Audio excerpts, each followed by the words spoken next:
প্রধানমন্ত্রী শেখ হাসিনা, বাংলাদেশের প্রধানমন্ত্রী শেখ হাসিনার অনেকগুলো ইন্টারভিউ, মানে একটা ইন্টারভিউ অনেকগুলো কাগজে ছাপা হয়েছে। তার মধ্যে আমাদের কাগজে যেটা ছাপা হয়েছে সেটা হচ্ছে মাথা উঁচু করে দ্রুত ফিরবো শেখ হাসিনা। এখন তিনি এই ইন্টারভিউটা কিভাবে দিয়েছেন সেটা আমাদের কাছে এখনো পরিষ্কার নয়, অন্তত লেখাতেও পরিষ্কার হয়নি, কিন্তু এটা কন্টিনিউ করবে।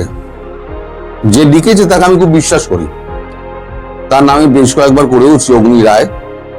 দিল্লিতে যদি কারো সত্যি সত্যি সম্পর্ক থেকে থাকে তাহলে সে হচ্ছে অগ্নি। তো অগ্নি এটা কন্টিনিউ করবে এই লেখাটা। এই লেখাটা অনেক বড় লেখা, ইন্টারভিউটা। মানে কিভাবে কিভাবে ফিরবেন সেটা উনি বলেননি, কিভাবে ফিরবেন সেটা তো হচ্ছে ভারতবর্ষের ব্যাপার, সেটা ভারতবর্ষ যা করার করবে। তার বক্তব্য তিনি বলেছেন দেশে ফেরার ব্যাপারে, আওয়ামী লীগের কার্যক্রমের ব্যাপারে, এবং তার বিরুদ্ধে যে সমস্ত অভিযোগগুলো আনা হয়েছিল সেগুলোকে তিনি খণ্ডন করেছেন, যেভাবে একদম যৌক্তিকভাবে, কারণ কূটনীতিক যেভাবে খণ্ডন করে তিনি সেভাবেই খণ্ডন করেছেন। আবারও দেখা যাক তিনি কি বলছেন। তিনি বলছেন বাংলাদেশে বিএনপি ক্ষমতায় আসার পর দ্বিপাক্ষিক সম্পর্কের নতুন ইনিংস শুরু করেছে মোদী সরকার। তবে গত মাসে নয়াদিল্লিতে এসে সে দেশের বিদেশমন্ত্রী খলিলুর রহমান, শেখ হাসিনা এবং প্রাক্তন স্বরাষ্ট্রমন্ত্রী আসাদুজ্জামান খান কামালকে প্রত্যর্পণের আর্জি ফের জানিয়েছেন। বিদেশ মন্ত্রক সূত্রের খবর, হাসিনাকে ফেরত পাঠানো নিয়ে কোনো চিন্তা ভাবনা এখনো প্রধানমন্ত্রী দপ্তরের নেই। এই পরিস্থিতিতে তার নিজের এক আওয়ামী লীগের জন্য নেতাদের দেশে ফেরা নিয়ে একান্ত সাক্ষাৎকারে মুখ খুললেন শেখ হাসিনা। প্রসঙ্গত 6 বছরের নির্বাসিত জীবন কাটিয়ে 1981 সালের 17ই মে নিজ দেশে ফিরেছিলেন। তার ঠিক 45 বছর পর ভারতে আসা শেখ হাসিনার বক্তব্য, আমাকে 19 বার হত্যা করার চেষ্টা করা হয়েছে। 2004 সালের 21শে আগস্ট গ্রেনেড হামলা করে আমাদের দলকে ধ্বংস করে দেওয়ার ষড়যন্ত্র হয়েছে, কিন্তু থামানো যায়নি। সৃষ্টিকর্তা যেহেতু আমায় বাঁচিয়ে রেখেছেন, আমি দ্রুততায় বাংলাদেশের মাটিতে ফিরবো, মাথা উঁচু করে দেশে গণতান্ত্রিক পরিবেশ ফেরানোর গর্ব নিয়েই ফিরবো। কিন্তু আওয়ামী লীগের ওপর নিষেধাজ্ঞা থাকলে কিভাবে প্রত্যাবর্তন সম্ভব? শেখ হাসিনার কথায় এই প্রশ্নটাকে করা হয়েছিল। শেখ হাসিনার কথায়, বঙ্গবন্ধুকে সপরিবারে হত্যা করার পরও তৎকালীন শাসক গোষ্ঠী আওয়ামী লীগকে ধ্বংস করার সব চেষ্টা করে, কিন্তু উল্টে আওয়ামী লীগ শক্তিশালী হয়ে ফিরে এসেছে। যারা এই নিষেধাজ্ঞাকে স্থায়ী বলে মনে করছেন তারা তাদের ইতিহাসের পাতায় চোখ রাখতে বলবো। আমাদের কোটি কোটি সমর্থক এবং লাখো লাখো কর্মী দেশেই রয়েছেন। এখনো আমার ছাত্রলীগের ছেড়ে অসহায় কৃষকদের পাশে রয়েছে। ইউনূসের নেতৃত্বাধীন অবৈধ অন্তর্বর্তী সরকার এবং সাজানো নির্বাচনের মাধ্যমে গঠিত বিএনপি সরকারের অপশাসনের বিরুদ্ধে আমাদের নেতাকর্মীরা সরব। আওয়ামী লীগ মানুষের আবেগ রয়েছে, আমাদের আওয়ামী লীগ মানুষের আবেগে রয়েছে, ফলে আমাদের ফিরে আসা অনিবার্য। শুধু কিছু সময়ের ব্যাপার। আরো সংগঠিত ও শক্তিশালী হয়ে ফিরবো। নীরবে তার প্রস্তুতি চলছে। এই নীরবে তার প্রস্তুতিটা কি আওয়ামী লীগের প্রস্তুতি? আওয়ামী লীগের প্রস্তুতি সেরকম নেই কিছু, আমি চোখের সামনে যা দেখতে পাচ্ছি। তাহলে কার প্রস্তুতি চলছে উনি ভালো বলতে পারবেন। কিন্তু এটা তো ঘটনা যে আগামী আওয়ামী লীগের বহু নেতাকর্মী এই মুহূর্তে দেশের বাইরে, কলকাতাতেও রয়েছেন দলের অনেক প্রাক্তন মন্ত্রী, সাংসদ। হাসিনা বলছেন, এই প্রশ্ন যখন করা হয় তখন হাসিনা বলছেন, কেউ স্বেচ্ছায় দেশ ত্যাগ করেনি। ভয়াবহ পরিস্থিতিতে অনেকেই প্রাণে বাঁচতে দেশ ত্যাগ করতে বাধ্য হয়েছেন।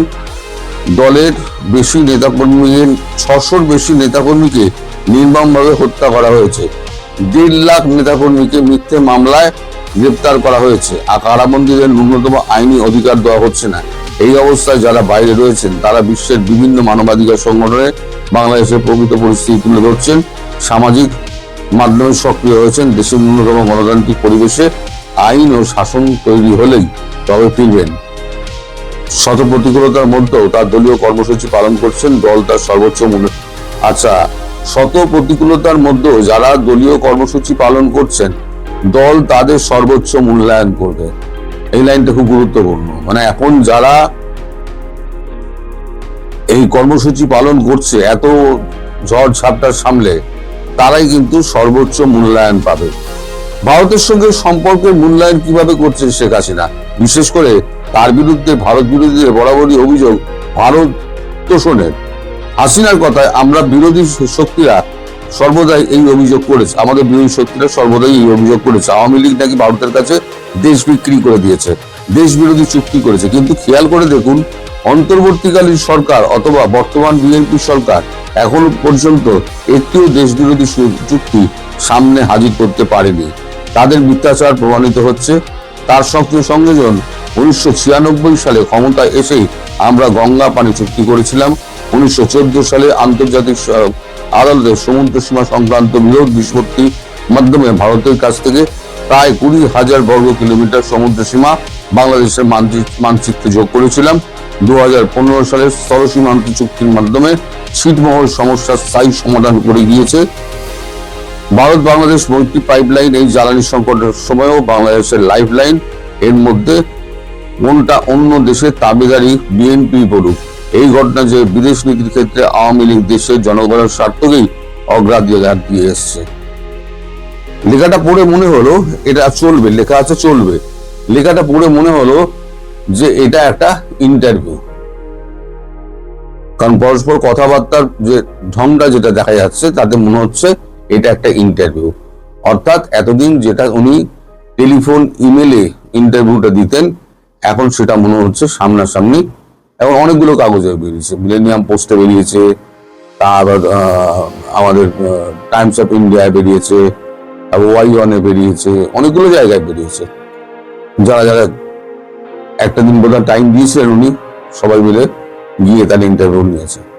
এখন কি করে ফিরবেন এই প্রশ্ন দেখুন, শেখ হাসিনা সদুত্তর এখন দিতে পারবেন না।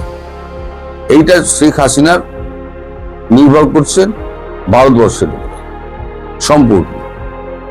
আর আওয়ামী লীগের কর্মীরা চোরাগোপ্তা সমস্ত কিছু করছেন, তারা ফেরার চেষ্টা করছে, এটা ঠিক।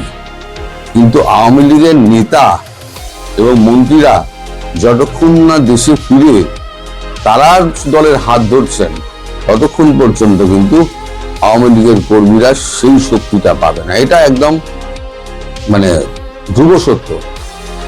তাহলে বাকি কি থাকে?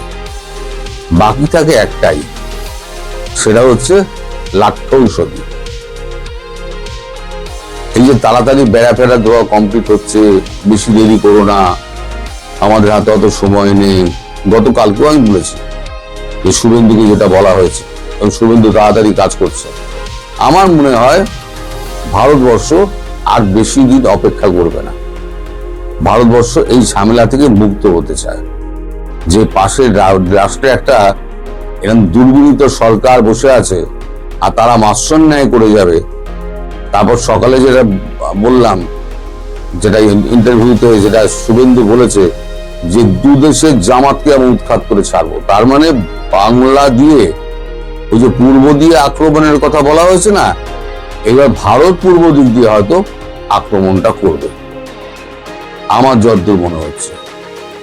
করে যা শায়েস্তা করার শায়েস্তা করে একমাত্র ভারতই পারে। এবং আমি অনেক আগে বলেছি, যদি নরেন্দ্র মোদী সরকার মনে করেন বা নরেন্দ্র মোদী যদি মনে করেন শেখ হাসিনাকে প্রধানমন্ত্রী হিসেবে তক্তে বসিয়ে দিয়ে আসবেন, মানে সিংহাসনে বসিয়ে দিয়ে আসবেন, তাহলে পৃথিবীর কোনো শক্তি ওনাকে আটকাতে পারবে না।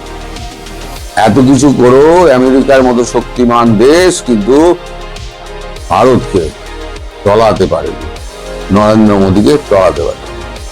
এই যে এত বড় মিটিংটা হয়ে গেল এই আপনার বেজিং এ, ডোনাল্ড ট্রাম্প এবং আমাদের জিনপিং এর মধ্যে, মোদির মধ্যে কোনো পরিবর্তন দেখেছেন? উনি দেশ ভ্রমণে বেরিয়ে গেছেন, কারণ ওনার পরবর্তী কাজ হচ্ছে বাংলাদেশে শেখ হাসিনাকে প্রতিষ্ঠা করা, এবং তার কাজটা খুব সময় মতো খুব তাড়াতাড়ি হয়ে যাবে। যার জন্য আমি বলেছিলাম যে ডিসেম্বরের মধ্যে উনি ফিরবেন। হয়তো দেখা যাবে যে ডিসেম্বরের আগেই হয়তো ফিরে আসছেন। সুতরাং একদিন আমি যা বলে আসছিলাম, একদিন আমাকে যা কথা আপনারা শুনিয়েছেন, যারা কথা শুনিয়েছেন তাদের কথা বলছি, যারা শুনিয়েছেন কথা, তো আজকে ছাপার অক্ষরে দেখিয়ে দিলাম। আমি তো মুখে বলতাম অনেক ভুলবাস অনেক কিছু বলতেন, আজকে তো ছাপার অক্ষরে দেখিয়ে দিলাম। আর আমাদের আনন্দবাজারে বেরোনো মানে একটা প্রতিষ্ঠিত কাগজে বেরোনো, এবং অগ্নি রায়ের মতো একজন মানে সে একজন জ্ঞানী গুণী এবং সে জানে কোনটা ছাপতে হবে কোনটা ছাপতে হবে না। আর আনন্দবাজারও জানে ফার্স্ট পেজে অ্যাঙ্কারে এই স্টোরিটা ক্যারি করার অর্থ কোন জায়গায় হতে পারে। যারা কাগজে কাজ করেন তারা নিশ্চয়ই বুঝতে পারবেন ফার্স্ট পেজে অ্যাঙ্কারে একটা স্টোরিকে মানে ক্যারি করা তার অর্থটা কি হতো। অ্যাঙ্কার কি জানেন? অ্যাঙ্কার হচ্ছে কাগজকে ধরে রাখা। কাগজ জাহাজ যেমন অ্যাঙ্কার ফেলে জাহাজকে ধরে রাখে, অ্যাঙ্কার হচ্ছে কাগজকে বলা হয়, নিচের স্টোরিটাকে বলা হয় অ্যাঙ্কার, যে কাগজটাকে বেঁধে রেখে দেয়।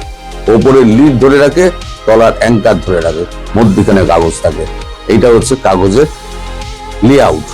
যাই হোক, এই কাগজ সম্পর্কে আমি বলতে বসিনি আপনাদের কাছে। তো এখন আপনারা এখন দিন গুনুন, দেখুন আমার কথা সত্যি হয় কি মিথ্যে হয়। 1.5 বছর ধরে 2 বছর ধরে আমি তো গালি খেয়েই মরছি। দেখা যাক আর কতদিন আমায় গালি খেতে হয়। তার মনে হয় না বেশি দিন আর গালি ফালি খেতে হবে, যা অবস্থা দেখছি। তাই আমি চেষ্টা করলাম এখানে কাগজটা তুলে ধরার। আপনারা যদি পারেন স্কিল করে পড়ে নিতে পারেন। গতকালকে একটা বৈঠক ছিল, ক্যাবিনেট মিটিং ছিল। ক্যাবিনেট মিটিং এ এখন তো নরেন্দ্র মোদী নেই, নীতি 5টি দেশের সফরে বেরিয়েছে। এখন চার্জ পড়েছে অমিত শাহের উপরে। তা বিভিন্ন বিষয় নিয়ে কথাবার্তা তাদের মধ্যে হয়েছে, আন্তর্জাতিক বিষয় নিয়ে, আমাদের আন্তরাষ্ট্র বিষয়গুলি নিয়ে। কালকে ফলতায় একটা শুভেন্দু অধিকারীর একটা নির্বাচনী সভা ছিল। 21শে মে যেহেতু ফলতার পুনর্নির্বাচনের কথা, তাই তিনি সেখানে গেছিলেন। দেরি হয়ে যাওয়ার জন্য প্লেন মিস করেছেন। তারপর উনি ওই এতে ভিডিও কনফারেন্সে যোগ দেন। তখন মিটিং শুরু হয়ে গিয়েছে। তো কত দেরি হলো কেন জিজ্ঞেস করা হয়, তিনি বললেন যে, শুভেন্দু বললেন যে আমি ফলতায় মিটিং করতে গেছিলাম। তখন হাসতে হাসতে অমিত শাহ জিজ্ঞেস করেছেন কত লিড আশা করেন। তখন বলছে অন্তত 1 লাখ। বাহ, জিতা রহো বেটা, জিতা রহো। তারপর আমার মিটিং শুরু হয়। এবার মিটিং এ যেটা আপনাদের ক্ষেত্রে যেটা প্রযোজ্য সেটা হচ্ছে গঙ্গার পানি বন্টন। এখন গঙ্গার পানি বন্টন নিয়ে যখন আলোচনা হচ্ছে, যতটুকু খবর পেয়েছি, সেখানে যখন প্রসঙ্গটা ওঠে তখন প্রথম ব্যাগরাটি মারেন জয়শঙ্কর। তিনি বলেন যে পাকিস্তানের ক্ষেত্রে ইন্ডাস ওয়াটার চুক্তি, ইন্ডাস ওয়াটার ট্রিটি আমাদের যেটা ছিল জাতিসংঘের সনদ অনুযায়ী, আমরা যেমন রিনিউ করিনি, গঙ্গা চুক্তি আমাদের রিনিউ করবো কিনা, জাতিসংঘের সনদে থাকলেও করবো কিনা, সেটা নিয়ে একটুখানি আলোচনা করা দরকার। তার কারণ আমাদের ঘোষিত নীতি হচ্ছে মানে রক্ত এবং জল দুটো একসঙ্গে বইতে পারে না। তখন রাজনাথ সিং বলেন ঠিক কথা বলেছেন, কারণ এরা পাকিস্তানের সঙ্গে যোগাযোগ করছে, টার্কির সঙ্গে যোগাযোগ করছে, চীনের সঙ্গে যোগাযোগ করছে তিস্তা প্রকল্পে নিয়ে আসার জন্য। আসুন না আসুক সে তো বড় ব্যাপার, এখন চীনের দিকে পা দেবে না, কিন্তু যাচ্ছে তো। তাহলে এদের যে মনোবাসনা সেটা দেখে বোঝা যাচ্ছে যে এরা ভারতের সঙ্গে সম্পর্ক ভালো চায় না। অথচ আমরা কিন্তু ওদের সঙ্গে সম্পর্ক ভালো করতে চেয়েছিলাম। জয়শঙ্কর জি উপস্থিত আছেন, তিনি নিজেই গেছিলেন, গিয়ে তারেক রহমান বর্তমান প্রধানমন্ত্রী তার সঙ্গে কথাবার্তা বলে তার পরিবারকে শুভেচ্ছা জানিয়ে শোক বার্তা দিয়ে এসছেন। এবং আমরা আশা করেছিলাম যে ভারতের সঙ্গে সম্পর্কটা ভালো হবে। কিন্তু দেখা যাচ্ছে যে সম্পর্ক ক্রমশ খারাপ থেকে আরো খারাপ হচ্ছে। পাকিস্তানের সঙ্গে রীতিমতো দহরম মহরম। এখন সামনের মাস না কবে তার মধ্যে একটা ডেট ঠিক হলে পরে পাকিস্তানের প্রধানমন্ত্রী শাহবাজ শরীফ এবং আসিম মুনির ফেইল মাস্টার, আমরা ফিল্ড মাস্টার বলি না, ফেইল মাস্টার, ফেইল মাস্টার তিনি আসছেন এখানে। তার আগে যে আপনাদের যে ভারত এবং বাংলাদেশের মধ্যে যে সামরিক মহড়াটা হতো, সেই সামরিক মহড়া এখন পাকিস্তানের সঙ্গে হচ্ছে, যে পাকিস্তান টিটিপির সঙ্গে লড়তে পারে না, আফগানদের সঙ্গে লড়তে পারে না, সেই পাকিস্তানের সঙ্গে মহড়া হচ্ছে। তা ভালো কথা, মহড়া টহড়া হোক, আমাদের দেশে না এলেই ভালো, যত কম আসে তত ভালো। দুষ্ট গরুর থেকে শূন্য গোয়াল ভালো। তো তারপরে যে কথাটা হয় যে ওই রক্ত আর জল একসঙ্গে বইতে পারে না, এই নীতিতেই আমরা বিশ্বাসী। সুতরাং আর যাই হোক, ওই পার থেকে যতই আওয়াজ টাওয়াজ দেওয়া হোক, কারণ মির্জা ফখরুল গতকালকে বোধহয় বলেছেন যে ভারতের সঙ্গে সম্পর্ক উন্নয়নের একমাত্র রাস্তা হলো গঙ্গার পানি বন্টন। অববাহিকা আমাদের অববাহিকা দিয়ে কাকে জল দেব কাকে জল দেব না, এটা সম্পূর্ণ আমাদের সিদ্ধান্ত। এবার আমাদের সিদ্ধান্ত যদি কোন রকম থাকে, আপত্তি থাকে, তাহলে তারা জাতিসংঘে যেতে পারে, আমরা জাতিসংঘের সঙ্গে বুঝে নেব, কিন্তু জল পাবে না। এবার শুভেন্দুকে জিজ্ঞেস করা হয় যে তিস্তা নিয়ে আপনার মতামত কি, আপনি এখন বাংলার মুখ্যমন্ত্রী পশ্চিমবঙ্গের, আপনার মতামত কি? তখন শুভেন্দু বলেন যে তিস্তা দিয়ে জল যদি আমরা দিয়ে দিই, তাহলে পরে আমাদের দক্ষিণবঙ্গ কিন্তু শুকিয়ে যাবে। আর একই গঙ্গার জল আমাদের কমিয়ে দেওয়াতে আমাদের এই প্রিন্সেপ ঘাটে, যেটা কলকাতার যে প্রিন্সেপ ঘাট, সেখানে গঙ্গার জলের স্তর অনেক নেমে গেছে।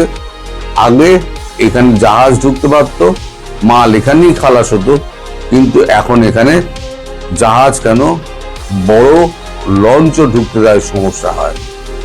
ফলে গঙ্গা চুক্তি যদি না হয় আর গঙ্গার জল যদি আমরা পুরোটা পাই, তাহলে আমাদের মানে গঙ্গার গতিপথটা অনেকটা ঠিক হয়ে যাবে। এবং গঙ্গা অ্যাকশন প্ল্যানের যে টাকা বরাদ্দের টাকাটা বাকিটা আটকে রেখে দিয়েছে, কারণ প্রথম বরাদ্দের টাকাটা দেওয়া হয়েছিল, সেই টাকাটা মমতা ব্যানার্জি ওই গাছপালা লাগিয়ে সমস্ত সৌন্দর্যায়নের ক্ষেত্রে কাজে লাগিয়েছেন। গঙ্গার পলি মাটি তোলা হয়নি, গঙ্গার কোনো কাজই হয়নি।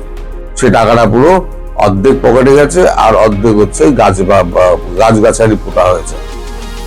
তো গঙ্গা অ্যাকশন প্ল্যানের যে টাকা, বাকি টাকাটা, সেই টাকাটা দিলে পরে আমরা এখানে গঙ্গাটাকে পরিষ্কার করে আমরা গঙ্গার অববাহিকার অঞ্চল যেটা আছে সেটাকে আমরা ঠিকঠাক করে নেব, যেখান থেকে জলটা আমাদের প্রবাহিত হতে পারে। সেক্ষেত্রে তিস্তার প্রকল্পের জল যদি দেওয়া হয়, তাহলে পরে তো আমার দক্ষিণবঙ্গ আমার শুকিয়ে যায়, ফলে আমার স্পষ্ট আপত্তি রয়েছে। ফলে এই গঙ্গা চুক্তি তো, গঙ্গা পানি চুক্তি তো হয়ে গেল, আপনাদের দেশে তো গঙ্গা পানি যাবে না। এবার আপনারা কি করবেন না করবেন আপনারা বুঝে নিন, কি আপনারা কতদূর আপনারা লড়বেন, আপনারা বোমা ফেলবেন নাকি মিসাইল ফেলবেন। আপনারা বলছেন চোখে চোখ রেখে কথা বলবেন। আচ্ছা, আমার হাইট হচ্ছে 5 ফুট 3 ইঞ্চি। আমি যদি দ্য গ্রেট খালির সঙ্গে, যার হাইট হচ্ছে প্রায় 7 ফুট, দাঁড়িয়ে যদি তার চোখে চোখে কথা বলতে চাই, তাহলে আমাকে দেয় টুলের ওপর দাঁড়াতে হবে, উচ্চতায় সমান হতে হবে, তবে তো চোখে চোখ রেখে কথা বলবে। এদিকে ভিক্ষা করে খাচ্ছেন, ভারতবর্ষ না দিলে পরে অবস্থা খারাপ। তারপর আবার ভারতবর্ষের সুসম্পর্ক করার জন্য আপনারা আবার ধমকও দেবেন, আবার শত্রুর সঙ্গে গলা মেলামেলি করবেন। সব তো একসঙ্গে হতে পারে না।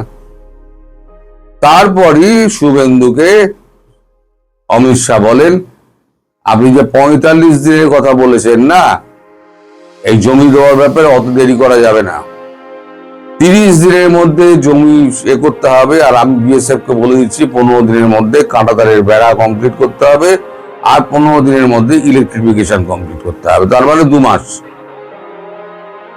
1 মাসের মধ্যে জমি, 15 দিনের মধ্যে বেড়া, আর 15 দিনের মধ্যে ইলেকট্রিফিকেশন। বললাম না ইলেকট্রিক্যাল হবে, বর্ডার ফেন্সিং হবে। তো এই 3টে একসঙ্গে আপনার হয়ে যাচ্ছে। তার মানে বর্ডারও তাড়াতাড়ি বসে যাচ্ছে, border fencing, electrical border fencing হচ্ছে, আর গঙ্গার পানি আর আপনারা পাবেন না। এই খবর একেবারে কনফার্ম খবর, ঘোড়ার মুখের খবর। আমি বলে দিলাম, মিলিয়ে নেবেন, ঘোড়ার মুখের খবর। এইবার যদি আপনারা ভালো সম্পর্ক করতে চান, প্রথমে সম্পর্ক করে দেখান, তাহলে একটা ওই চুক্তি বুক্তি করে সামান্য কিছু হয়তো আপনারা পেলেও পেতে পারেন। আগে আপনাদেরকে দেখাতে হবে যে আপনারা ভারতবর্ষের সঙ্গে আপনারা সহযোগিতা করতে চান। প্রমাণ করার দায়িত্ব আপনাদের। আপনারা প্রমাণ করুন। আপনারা যদি প্রমাণ করতে পারেন তাহলে পরে গঙ্গার জলের ভাগ পাবেন, আর যদি প্রমাণ করতে না পারেন তাহলে ক্রস হয়ে গেল। এবার আপনারা বুঝেন। আর ধীরে ধীরে আরো কি কি বন্ধ হবে, আমি বলেছি না, আরো কি কি বন্ধ হবে সেগুলো লক্ষ্য রাখতে থাকুন।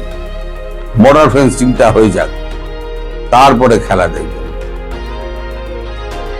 ডুবে ডুবে জল খায় সবাই, মনে করে শিবের বাবাও টের পাবে না। চোখে চোখ রেখে কথা কি করে বলেন আমরা দেখে নেব। আচ্ছা, গত রবিবার দিন এই রাস্তায় নামাজ পড়া এই নিয়ে তো ব্যাপক সংঘর্ষ হয়েছে 5 মাথার মোড়ে, মানে 5 পয়েন্ট ক্রসিং, যেটা পার্ক সার্কাসে, সেখানে ব্যাপক সংঘর্ষ হয়েছে। প্রায় 5000 মতো মহিলা এবং পুরুষ মুসলিম যারা আছেন তারা গিয়ে 5 মাথার মোড় অবরোধ করে দেন। 5 মাথার মোড় অবরোধ করা মানে কলকাতাটাকে অচল করে দেওয়া। ওখানে 5টা রাস্তা ওইখানে গিয়ে ভাগ হয়েছে। সল্টলেকের দিয়ে গেছে, কলকাতা দিকে এসছে, রাজাবাজার দিয়ে গেছে, বিভিন্ন জায়গায় ছড়িয়ে গেছে জায়গাটা। ওই 5 মাথা মোড়টা 5 কি তার বেশিই হবে। তো তাদের হঠাৎ পুলিশ প্রথমে অনুরোধ করে, তারপর মাইকিং করে যে রাস্তা ছেড়ে দিন, কলকাতার যানজট এমনি ভয়াবহ, আপনার রাস্তা দখল করে রাখলে পরে মুশকিল। কিন্তু কে কার কথা শোনে? এবার পুলিশ যখন মাইকিং করছে তখন তাদের উদ্দেশ্যে একবারে পাথর বৃষ্টি শুরু হয়, যে কাশ্মীরে যেগুলো হতো সেই পাথর বৃষ্টি শুরু হয়। তখন পুলিশ বিস্তর লাঠি চালায়। লাঠি যখন পড়লো না, তখন যদি দৌড় আপনারা দেখেন, সেই দৌড়ের দৃশ্য আর লাঠি চালানোর দৃশ্য আমি দেখাতে পারবো না, কারণ ইউটিউবের রেস্ট্রিকশন আছে, অনেক রেস্ট্রিকশন ইউটিউবের। কিন্তু আবার নিমেষে ফাঁকা হয়ে গেল। তারপর গতকালকে মুখ্যমন্ত্রী শুভেন্দু অধিকারী তিনি ওই ঘটনাস্থলে গেছিলেন। তিনি গিয়ে কি বলেছেন তার ভিডিও আছে, তার লেখাও আনন্দবাজারে যেটা বেরিয়েছে সেটাও আমি দেখাচ্ছি আপনাদের। মাফ করবেন, উনি লিখছেন পাথর ছোড়া চলবে না, হুঁশিয়ারি মুখ্যমন্ত্রী। পাথর ছোড়া চলবে না। কি বলছেন? রবিবার পার্ক সার্কাসে বিক্ষোভের 24 ঘন্টার মধ্যে তল্লাটে কলকাতা পুলিশের দক্ষিণ পূর্ব ডিভিশনের দপ্তরে গিয়ে পুলিশকে ভয়মুক্ত হয়ে কাজ করার পরামর্শ দিলেন মুখ্যমন্ত্রী শুভেন্দু অধিকারী। বিক্ষোভ ঠেকাতে পুলিশের ভূমিকা প্রশংসা শোনা গিয়েছে তার মুখে। সেই সঙ্গে বিক্ষোভকারীদের উদ্দেশ্যে শুভেন্দুর হুঙ্কার, শ্রীনগরে পাথর ছোড়া বন্ধ হয়ে গিয়েছে, আমার মনে হয় কলকাতাতেও পাথর ছোড়া বন্ধ হওয়া দরকার। এমন হলে আমার চেয়ে খারাপ মুখ্যমন্ত্রী আর কেউ হবে না। যে কোনো বিক্ষোভকারীকে নিয়ম মেনে শান্তিপূর্ণভাবে বিক্ষোভ দেখাবার কথা বলেছেন মুখ্যমন্ত্রী। সোমবার দুপুরে ওই তল্লাটে কলকাতা পুলিশের দক্ষিণ পূর্ব ডিভিশনের অফিসে যান মুখ্যমন্ত্রী। ছিলেন কলকাতা পুলিশের নগরপাল অজয় নন্দ সহ অন্যান্য পুলিশকর্তাদের সঙ্গে কথা বলার পাশাপাশি বিক্ষোভে আহত পুলিশ কর্মীদের সঙ্গে দেখা করেন শুভেন্দু। বাইরে বেরিয়ে তিনি জানান, রবিবারের নির্দিষ্টে 6 জন আহত হয়েছেন। আহতদের মধ্যে পুলিশ কর্মীদের পাশাপাশি কেন্দ্রীয় বাহিনীর জওয়ানরাও রয়েছেন। এরপরেই মুখ্যমন্ত্রী বলেন, পার্ক সার্কাসের ঘটনায় পুনরাবৃত্তি হতে দেব না। তদন্তে নেমে এখনো পর্যন্ত 40 জনকে গ্রেপ্তার করা হয়েছে। এই যে যারা অবরোধ করছে না, এরা কিন্তু সমস্ত জামাতপন্থী। ভারতবর্ষে জামাতপন্থী কিন্তু অনেক বেড়ে গিয়েছে। ওই জন্য আমি বলেছিলাম যে কলকাতায় প্রধানমন্ত্রী শেখ হাসিনা কতটা নিরাপদ, কারণ এখানে প্রচুর জামাত রয়েছে। এই জামাতপন্থীদের আগে টাইট করতে হবে। মানে বাংলাদেশে যা হচ্ছে আমাদের এখানে জামাত টামাত সব চলবে না। আইন মেনে চলো, ভারতের সংবিধান, তারপর বিএনএস, তাতে যা লেখা আছে সে অনুযায়ী চলো, তাহলে তোমার এখানে থাকতে কোনো অসুবিধা হবে না। তারপরে তিনি বাংলাদেশের জামাতকে একটা হুঙ্কার দিয়েছেন। আগে এইখানে কি বলেছেন সেটা আগে দেখে নিন, তারপরে আমি বাংলাদেশের জামাতের বিষয়টা আমি আসবো, সেটা সম্পর্কে কাগজে কি বেরিয়েছে। আগের নিয়ম আছে, আগের মতো পুলিশকে ফোর্সকে হাত পা বেঁধে রেখে দেওয়া হবে, তাহলে কিন্তু ভুল করবেন। তো ক্লিয়ার মেসেজ, জিরো টলারেন্স এই ধরনের ভান্ডালিজম, হুলিগানিজম, রাউডিজম এবং anti national, anti social activities we are not allowed. আমি পুলিশ মন্ত্রী, হোম মিনিস্টার হিসেবে লাস্ট ওয়ার্ড বলে গেলাম, একটা পুলিশের গায়ে যদি হাত পড়ে, এই সরকার তার আইন প্রয়োগ করে যতদূর যেতে হয় হবে। শুধু অ্যারেস্ট নয়, কনভিকশন করানো পর্যন্ত ক্লোজ মনিটরিং করার দায়িত্ব আমাদের থাকে। আর পুলিশের সমস্ত বন্ধুদের বলবো, বিএনএস যা বলেছে, আপনাকে ট্রেনিং পিরিয়ডে যা বলেছে, আপনার সুপিরিয়র যা অর্ডার দেবে অন স্পট আপনি চিন্তা মুক্ত হয়ে করবেন। কে কোন দল করেন, কে কোন ধর্মের লোক, কে কোন সম্প্রদায়ের লোক, কে কোন প্রভাবশালীর ক্লোজ লোক, তার এগেনস্টে অ্যাকশন নিতে গেলে 5 বার ভাবতে হবে। আপনারা এই চিন্তা মুক্ত করুন। মাননীয় প্রধানমন্ত্রী বারে বারে বলেছেন, বেঙ্গলে ভয়ে আউট, ভরসা ইন। শুভেন্দু এদিন ফের অনুপ্রবেশকারীদের যে দেশের বাইরে পাঠানোর হুঁশিয়ারি দিয়ে রেখেছেন। তার দাবি, দেশকে সুরক্ষিত রাখার কাজ বিজেপি সরকার করবে। প্রথমে ভোটার তালিকায় ডিটেক্ট হয়েছে, মানে চিহ্নিত হয়েছে, পরে ভোটার তালিকায় ডিলিট হয়েছে, মানে মুছে দেওয়া হয়েছে, এরপর সময় হয়েছে ডিপোর্ট করার, মানে D3। সেই সঙ্গে জানিয়েছেন তিনি মুখ্যমন্ত্রী হওয়ায় এই রাজ্যের সিপিএম, তৃণমূল কংগ্রেসের চেয়ে বেশি চিরবিনি হচ্ছে ওপারের জামাতের। সব চিরবিনি আমি দম ছুটিয়ে দেবো। কিন্তু তিনি ভয় পাওয়ার মানুষ নন। ঘোষণা আগেই করেছিলেন, আনুষ্ঠানিকভাবে এদিন থেকে শুরু হয়ে গিয়েছে জনতার দরবার। সেখানেই তিনি পরিষ্কার জানিয়ে দেন, ওপারের জামাত কোথায় পালায় আমি দেখব। আমি ছেড়ে দেওয়ার পাত্র নই। যতক্ষণ না পর্যন্ত ওপারের জামাতকে আর এপারের জামাতকে আমি শায়েস্তা করতে পারছি, ততক্ষণ আমি দম ফেলবো না। এটা আমাদের পার্শ্ববর্তী রাষ্ট্র। পার্শ্ববর্তী রাষ্ট্রে শান্তি স্থাপন করার জন্য যা যা করার দরকার বিজেপি সরকার তাই করবে, এবং বিজেপি সরকার আমায় দায়িত্ব দিয়েছে, আমি সেই দায়িত্ব আমি পালনে এতটুকু পিছপা হব না। তার মানে বুঝুন, মানে ওপারের জামাতরাও কিন্তু খুব একটা শান্তিতে থাকবেন না। এখন কি হবে না হবে সে তো পরের কথা। আমি তো দীর্ঘদিন ধরে বলে আসছি যে একটা বড় ঘটনা ঘটবে, অকল্পনীয় কিছু ঘটবে, তখন তো আমার অনেক দেখেছিলেন। এবার দেখুন ধীরে ধীরে কোন দিকে যাচ্ছে।